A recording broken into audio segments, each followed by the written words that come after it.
నమస్కారం, నా పేరు సుధాకర్. మీరు చూస్తున్నారు స్టడీపెన్. సో ఫ్రెండ్స్, మనకి ఇంటర్మీడియట్కి సంబంధించిన ఎగ్జామినేషన్స్ అయితే వచ్చేస్తున్నాయి. మార్చి 15వ తారీఖు నుంచి first year and second year వాళ్ళకి ఎగ్జామినేషన్స్ అయితే స్టార్ట్ అవుతాయి. ఏపీ అండ్ తెలంగాణ వాళ్ళకి రెండు సేమ్గానే ఉన్నాయి డేట్స్. సో అయితే ఇందులో మనకి ఎగ్జామినేషన్ ప్యాటర్న్ ప్రకారం మనకి section A, section B, section C అని మీకు ఉంటాయి కదా సెక్షన్స్. సో అందులో నుంచి మీరు ఫస్ట్ స్టార్ట్ చేసే సెక్షన్ ఏంటి, సెక్షన్ ఏ స్టార్ట్ చేస్తారా, సెక్షన్ బీనా, సెక్షన్ సీనా అనేది కింద కామెంట్ సెక్షన్ మెన్షన్ చేయండి. సో మోడల్ పేపర్ పరంగా section A and section B and section C ఉంటాయి కాబట్టి సో మీరు ఏదో ఒకటి స్టార్ట్ చేస్తారు. ఫస్ట్ మనకి 8 మార్క్స్, కొంతమంది 8 మార్క్స్ అనేది స్టార్ట్ చేస్తారు, కొంతమంది 2 మార్క్స్ స్టార్ట్ చేస్తారు, ఇంకొంతమంది 4 మార్క్స్ అనేది స్టార్ట్ చేస్తారు. సో ఏదైనా విధంగా మోడల్ పేపర్ ప్యాటర్న్ ప్రకారం అయితే మీరు ఎగ్జామినేషన్ అయితే రాస్తారు కదా. సో దాని ప్రకారంగా మనం క్వశ్చన్స్ అయితే చూద్దాం. సో ఫస్ట్ సెక్షన్ సి, ఇది మనకి ఫిజిక్స్, సీనియర్ ఇంటర్మీడియట్ ఫిజిక్స్కి సంబంధించి సెక్షన్ సిలో మనకి వచ్చే క్వశ్చన్స్ వచ్చేసరికి 8 మార్క్స్ క్వశ్చన్స్. ఈ 8 మార్క్స్ క్వశ్చన్స్ కూడా మనకి 3 లెసన్స్ నుంచి వస్తాయి. క్వశ్చన్స్ అనేవి 3 క్వశ్చన్స్ వస్తాయి. సో ఇందులో మనం రాయాల్సిన క్వశ్చన్స్ వచ్చేసరికి 2 క్వశ్చన్స్ రాయాలి. ఎనీ 2 క్వశ్చన్స్ అనేది రాయాల్సి ఉంటుంది. ఓకే, సో ఒక్కొక్క క్వశ్చన్కి 8 మార్క్స్ ఉంటాయి. సో టోటల్ కలిపితే మనకి 16 మార్క్స్ ఉంటుంది. ఓకే, సో ఇది సెక్షన్ సికి సంబంధించి. మీరు ఎగ్జామినేషన్లో ఫిజిక్స్ ఎగ్జామ్లో మీరు సెక్షన్ సి రాయాలనుకున్నట్లయితే ఖచ్చితంగా 2 క్వశ్చన్స్ రాయాల్సి ఉంటుంది. ఓకే, సో వాటి పరంగా క్వశ్చన్స్ అనేవి చూద్దాం. సో లెసన్స్ అనేవి కూడా చూద్దాం. ఓకే, సో ఫస్ట్లీ మనకి 3 లెసన్స్ ఉంటాయని తెలుసు కదా.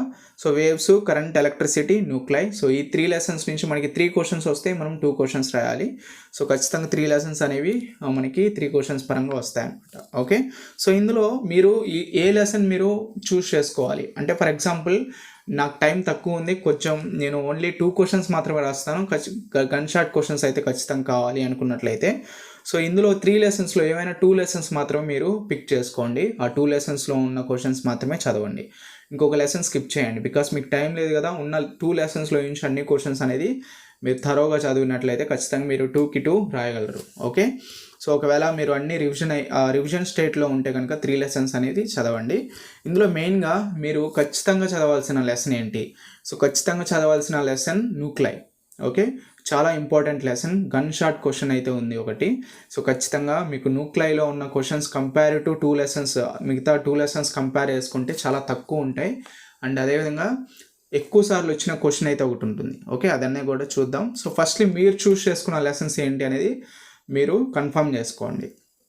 అది ఎలా కన్ఫర్మ్ చేసుకుంటారంటే, క్వశ్చన్స్ తక్కువ ఉన్న లెసన్స్ అనేది కాదు, సో మీరు ఎక్కువగా ఏది చదివారో, సో ఈ ఇయర్ మొత్తంలో మీరు ఎక్కువగా ఏ లెసన్ చదివారో అండ్ అదేవిధంగా మీకు ఎక్కువగా ఏ క్వశ్చన్స్ వచ్చు. మీరు ఒకవేళ మీకు ప్రీవియస్ ఇయర్స్ టెస్ట్లో కానీ, హాఫర్లీ ఎగ్జామినేషన్స్లో కానీ, ప్రీ ఫైనల్లో కానీ మీరు చదివిన క్వశ్చన్స్ ఏంటి, మీరు చూడకుండా రాసిన క్వశ్చన్స్ ఏంటి, ఒకసారి చదివితే సరిపోతుంది ఆ క్వశ్చన్ అనుకున్నట్లు కొన్ని క్వశ్చన్స్ ఉంటాయి కదా. సో ఆ విధంగా మీరు చూస్ చేసుకోండి లెసన్స్ కూడా. సో ఏ లెసన్లో తక్కువ ఉంటే ఆ లెసన్లో అని కాకుండా సో మీరు ఇలా చూస్ చేసుకోండి, మీకు రివిజన్కి చాలా హెల్ప్ అవుతుంది అనమాట. ఓకే, అండ్ అదేవిధంగా compare to waves and current ఎలక్ట్రిసిటీకి మనం న్యూక్లై అనేది చాలా ఇంపార్టెంట్, బికాస్ అందులో 3 క్వశ్చన్స్ ఉంటాయి మెయిన్లీ. అందులో 1 క్వశ్చన్ ఖచ్చితంగా మీకు ఎక్కువ సార్లు అడిగారు. సో నేను టెస్ట్ పేపర్స్ అయితే చూస్తున్నాను కదా. సో 15 టెస్ట్ పేపర్స్లో 10 లేదా 12 అనుకుంటా, 12 టెస్ట్ పేపర్స్లో ఆ క్వశ్చన్ అయితే ఉంది. సో మిగతా 3 పేపర్స్లో మీకు అది డిఫరెంట్ క్వశ్చన్ అయితే వచ్చింది. ఓకే, సో దాన్ని బట్టి మీరు చూస్ చేసుకోండి ఎంత ఇంపార్టెంట్ అనేది ఆ క్వశ్చన్ అనేది. ఓకే, సో ఫస్ట్లీ నేను ఫస్ట్ లెసన్ అనేది తీసుకుంటున్నాను. క్వశ్చన్స్ అన్నీ కూడా న్యూక్లై నుంచి అయితే, సో మెయిన్గా ఇంపార్టెంట్ లెసన్ కాబట్టి న్యూక్లై నుంచి వచ్చేసరికి క్వశ్చన్స్ అనేది చూద్దాం. ఓకే, సో ఫస్ట్ క్వశ్చన్ వచ్చేసరికి ఇందులో మనకి explain the principle and working of nuclear reactor with the help of a labelled diagram. Very important question. Top 15 test papers previous years question papers చూసుకున్నట్లయితే ఈ question అనేది 12 పేపర్స్లో వచ్చింది. ఓకే, సో మిగతా 3 papers అనేవి వేరే క్వశ్చన్స్ అయితే వచ్చాయి. సో దాని ప్రకారంగా మీరు చెక్ చేసుకోవచ్చు ఇది ఎంత ఇంపార్టెంట్ క్వశ్చన్ అనేది. ఓకే, ఖచ్చితంగా ఇది చాలా easy. So nuclear reactor prepare చేయడం ఇది నథింగ్ బట్ ఆటం బాంబ్ని ప్రిపేర్ చేయడం లాంటిది. చాలా మీకు జనరల్ వేలో మీరు అర్థం చేసుకుంటే చాలా చాలా ఈజీగా ఉంటుంది క్వశ్చన్. గన్ షాట్ క్వశ్చన్ కాబట్టి మీరు ప్రాక్టీస్ అయితే చేయండి. 2-3 టైమ్స్ మీకు నోట్స్లో రాస్తూ ఉండండి క్వశ్చన్ అనేది. ఓకే, సో అది ప్రిపేర్ అవ్వండి. ఓకే, నెక్స్ట్ క్వశ్చన్, ఒకవేళ ఈ క్వశ్చన్ ఇవ్వకపోతే ఈ క్వశ్చన్ అనేది మీరు చదివిన తర్వాత ఇంకా మీరు ఈ లెసన్లో నుంచి చదవాల్సిన క్వశ్చన్స్ వచ్చేసరికి define mass defect and binding energy. How does binding energy per nucleon vary with mass number, what is its significance, ఇది ఒకటి. అండ్ అదేవిధంగా what is radioactivity, state the law of radioactivity decay, show the radioactivity decay in exponential in nature. ఈ 2 క్వశ్చన్స్లో ఖచ్చితంగా ఏదో question వస్తుంది ఒకవేళ ఇది miss అయితే కనుక. ఓకే, మీకు ఇక్కడ ఓన్లీ 3 క్వశ్చన్స్ ఉన్నాయి. ఫస్ట్ క్వశ్చన్ లేదా ఈ 2లో ఒక క్వశ్చన్. ఓకే, చాలా ఈజీ, 3 క్వశ్చన్స్లో కంప్లీట్ అయిపోతుంది ఒక లెసన్. 8 మార్క్స్ కన్ఫామ్గా వచ్చేస్తాయి. ఓకే, సో బట్ ఈ క్వశ్చన్ మీకు న్యూక్లియర్ రియాక్టర్ క్వశ్చన్ వస్తే కనుక మీకు ఎటువంటి ప్రాబ్లమ్స్ రిలేటెడ్ రావు. ఒకవేళ ఇది రాకుండా మిగతా 2 క్వశ్చన్స్లో ఏది వచ్చినా కానీ వాటికి సంబంధించిన రిలేటెడ్ ప్రాబ్లమ్స్ కూడా వస్తాయి. ఆ ప్రాబ్లమ్స్ కూడా చాలా చాలా ఇంపార్టెంట్. ఖచ్చితంగా ఆ ప్రాబ్లమ్స్ అనేవి మీరు చేయాల్సి ఉంటుంది. మీరు ఒకవేళ ప్రాబ్లమ్ ఇచ్చినప్పుడు మీరు ప్రాబ్లమ్ స్కిప్ చేస్తే మీకు ఓన్లీ 6 మార్క్స్ మాత్రమే వస్తాయి. మీరు మైండ్లో గుర్తుంచుకోండి, 8 మార్క్స్ రావు. ఓకే, సో దాన్ని బట్టి ప్రాబ్లమ్స్ కూడా 2 ప్రాబ్లమ్సే ఉన్నాయి, వెరీ ఇంపార్టెంట్. ఇవే ఎక్కువసార్లు ఇచ్చారు, అంటే ఐ మీన్ డిఫరెంట్ క్వశ్చన్లో ఇచ్చిన ప్రాబ్లమ్స్ కూడా ఇవే. So first problem, the half life radium is 1600 years. How much time does 1 gram of radium take to reduce to 0.125 grams. So ఇదొక క్వశ్చన్, ఇదొక ప్రాబ్లం.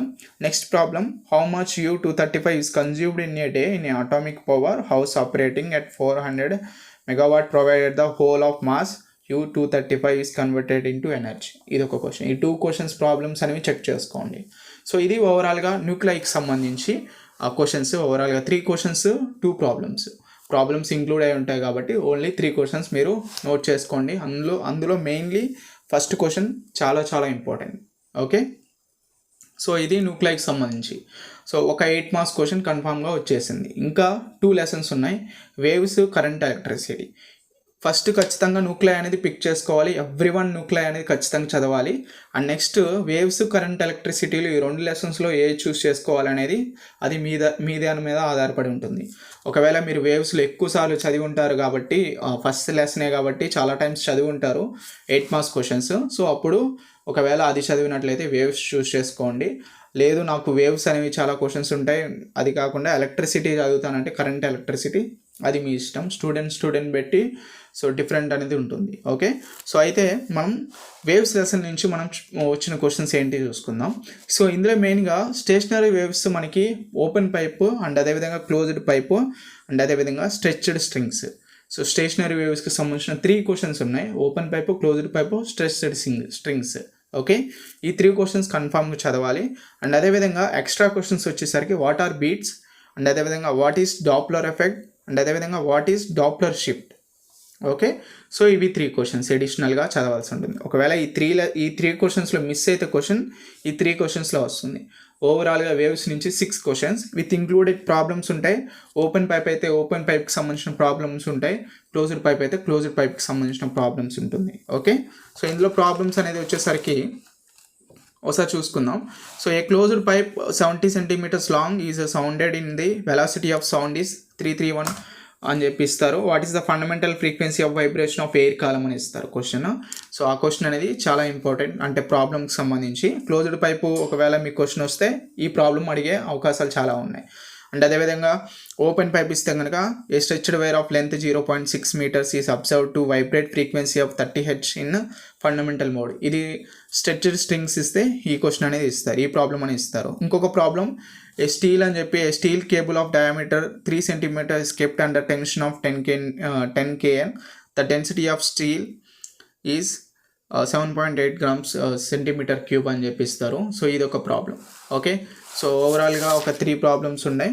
సో ఇది ఒకసారి చెక్ చేసుకోండి. ఓకే, ఓవరాల్గా ఒకవేళ మీరు న్యూక్లియర్ తర్వాత వేవ్స్ అనేది సెలెక్ట్ చేసుకున్నారనుకోండి మీరు, so stretched pipes, closed pipes, open pipes, ఇవి 3. అండ్ అదేవిధంగా వీటితో పాటు beats, Doppler effect, Doppler shift, ఇవి 3. ఓవరాల్గా 6 questions with problems. Okay, so ఇది వేవ్స్కి సంబంధించిన క్వశ్చన్స్ అనమాట. ఒకవేళ మీరు కరెంట్ ఎలక్ట్రిసిటీ చూస్ చేస్తున్నారనుకోండి, సో కరెంట్ ఎలక్ట్రిసిటీలో మెయిన్గా మనకి 3 క్వశ్చన్స్ ఉన్నాయి మెయిన్లీ. ఓకే, సో ఇందులో 3 క్వశ్చన్స్ వచ్చేసరికి state working principle of potentiometer, explain with the help of circuit diagram how the potentiometer is used to determine the internal resistance of the given primary cell. And అదేవిధంగా ఇంకో question వచ్చేసరికి state the working principle of potentiometer, how the EMF of 2 primary cells are compared by the using potentiometer. ఒకటేమో internal resistance ఇస్తారు, ఇంకొకటేమో EMF of 2 primary cells. ఇవి 2 క్వశ్చన్స్లో నుంచి ఏదో question ఇస్తారు. ఒకవేళ ఈ 2 క్వశ్చన్స్ మిస్ అయితే కనుక next question Kirchhoff's law. Okay, ఒకవేళ మీకు కిర్చాఫ్స్ లా ఇస్తే దానికి సంబంధించిన రిలేటెడ్ ప్రాబ్లమ్స్ ఇస్తారు. పొటెన్షియోమీటర్ ఇస్తే కనుక దానికి సంబంధించిన రిలేటెడ్ ప్రాబ్లమ్స్ అయితే ఇస్తారు. ఓకే, ఓవరాల్గా మీకు కరెంట్ ఎలక్ట్రిసిటీ నుంచి 3 క్వశ్చన్స్ ఉన్నాయి. సో మీరు ఒకవేళ ఈ ప్రాబ్లమ్స్ చూద్దాం కరెంట్ ఎలక్ట్రిసిటీ నుంచి. First problem, a wire of resistance 4R is bent in the form of a circle. What is the effective resistance between the ends of the diameter. ఇదొకటి. And next problem, a potentiometer wire is 5 meters long and potential difference of 6 volt is maintained between its ends. Find the EMF of a cell with which balance against a length of 180 centimeters of the potentiometer wire. idokati question. And next problem, in a potentiometer arrangement a cell of EMF of 1.25 volt gives a balance point of 35.0 centimeters length of the wire. If the cell is replaced by another cell and the balanced point shifts to 63.0 centimeters, what is the EMF of the sound cell? Okay.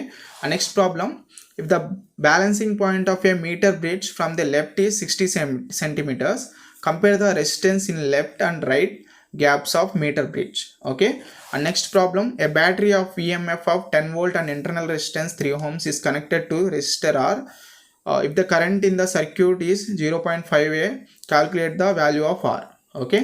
And next problem, you are given 8 volt 8 ohms resistor. What length of wire of resistivity 120 ohms should be joined in parallel with it to get a value of 6 ohms. So ఇది ప్రాబ్లమ్స్కి సంబంధించి current ఎలక్ట్రిసిటీకి సంబంధించిన problems. Okay, so ఇది ఓవరాల్గా section C నుంచి మీకు వచ్చే questions అనమాట. మనకి 12 క్వశ్చన్స్ ఉన్నాయి. 12 క్వశ్చన్స్లో నుంచి మీకు 3 క్వశ్చన్స్ వస్తాయి. ఈ 3 క్వశ్చన్స్లో నుంచి మీరు 2 క్వశ్చన్స్ రాయాలి. సో ఓకే, సో ఒకవేళ మీరు న్యూక్లియై అండ్ కరెంట్ ఎలక్ట్రిసిటీ కనుక చూస్ చేసుకున్నట్లయితే సో మీరు 6 క్వశ్చన్స్ చదవాల్సింది, ఓన్లీ 6. మనకి వేవ్స్ నుంచే 6 క్వశ్చన్స్ ఉన్నాయి. ఒకవేళ మీరు నాకు టైం లేదు ఖచ్చితంగా నేను 2 క్వశ్చన్స్ చదవాలి వెరీ లెస్ టైంలో అనుకుంటే nuclei and current electricity one of the best అనమాట. ఇవి 2 చదువుకోండి. మెయిన్లీ 6 క్వశ్చన్స్ ఉన్నాయి, ఖచ్చితంగా 2 క్వశ్చన్స్ ఖచ్చితంగా రాస్తారు. ఇది కన్ఫామ్గా ఉంటుంది. విత్ ప్రాబ్లమ్స్తో చదువుకోండి. ఓకే, ఒకవేళ నేను వేవ్స్ లెసన్ ఎక్కువ చాలా టైమ్స్ చదివాను, నాకు ఆ క్వశ్చన్స్లో అందులో నాకు దాదాపు ఒక 4-5 క్వశ్చన్స్ ఆల్రెడీ వచ్చేసాయి, ఒకసారి చూసుకుంటే సరిపోతుందంటే వేవ్స్ చూస్ చేసుకోండి. ఎక్స్ట్రాగా కరెంట్ ఎలక్ట్రిసిటీలో ఒక 2 క్వశ్చన్స్ చదువుకోండి. సో ఒకవేళ మీరు అన్నీ ప్రిపేర్ అవుతున్నారు అనుకున్నట్లయితే 3 లెసన్స్లో నుంచి ఈ 12 క్వశ్చన్స్ ఖచ్చితంగా ప్రిపేర్ అవ్వండి. ఇంకా మీకు 100% కాన్ఫిడెంట్తో వెళ్తారనమాట. ఓకే, సో ఇది ఓవరాల్గా మీకు సెక్షన్ సి. అంటే మీరు ఫిజిక్స్ ఎగ్జామ్ రాస్తూ ఒకవేళ సెక్షన్ సి స్టార్ట్ చేస్తే మీరు రాయాల్సిన క్వశ్చన్స్ అండ్ వచ్చే క్వశ్చన్స్ ఇవి. ఓకే, సో మీకు అర్థమవుతుంది అనుకుంటున్నాను. టైం చాలా తక్కువ ఉంది, మీరు చదవాల్సింది వచ్చేసరికి ఇట్లా మీరు సెక్షన్ వైజ్గా చదువుకున్నట్లయితే మీకు ఎగ్జామినేషన్ ప్యాటర్న్ మీకు అర్థమవుతుంది. అండ్ అదేవిధంగా మీరు ఎగ్జామినేషన్లో అంటే మీ క్వశ్చన్ పేపర్ అటెండ్ చేసేటప్పుడు ఆటోమేటిక్గా మీరు ఏ పార్ట్ రాయాలనేది ఈజీగా మీకు వెళ్ళిపోతారనమాట. ఓకే, సో అర్థమైంది అనుకుంటున్నాను. సో నేను ఇలా మోడల్ పేపర్ వైజ్గా section A, section B, section C, so ఇట్లా మ్యాథమెటిక్స్, ఫిజిక్స్, కెమిస్ట్రీ 3 చెప్తాను సెకండ్ ఇయర్ వాళ్ళకి అండ్ ఫస్ట్ ఇయర్ వాళ్ళకి. సో ఇవి మీకు హెల్ప్ అవుతాయి. అండ్ అదేవిధంగా ఇంకా మీకు ఇంకేమైనా డౌట్స్ ఉంటే కనుక కింద కామెంట్ సెక్షన్లో మెన్షన్ చేయండి.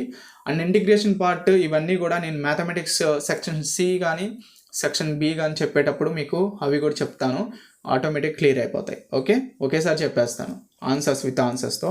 ఇవన్నీ కూడా మీ మెటీరియల్స్లో ఉంటాయి కాబట్టి ఒకసారి చదవండి. ఒకవేళ very important questions explanation next separate వీడియోస్లో చేస్తూ ఉంటాను, ఒకసారి చెక్ చేయండి అవసరమైతే. ఓకే, సో ఇది ఓవరాల్గా సెక్షన్ సికి సంబంధించి ఈ వీడియో మీకు హెల్ప్ అయింది అనుకుంటున్నాను. ఖచ్చితంగా మీకు హెల్ప్ అయితే కనుక మీ ఇంటర్మీడియట్ స్టూడెంట్స్ ఎవరైనా ఉంటే కనుక వాళ్ళకి షేర్ చేయండి. అండ్ అదేవిధంగా కామెంట్ చేయండి మీకు ఇంకేమైనా డౌట్స్ ఉంటే కనుక. ఓకే, అండ్ సబ్స్క్రైబ్ చేసుకోండి. సబ్స్క్రైబ్ చేసుకొని బెల్ ఐకాన్ని క్లిక్ చేయండి. Okay, see you next video friends. Have a nice day.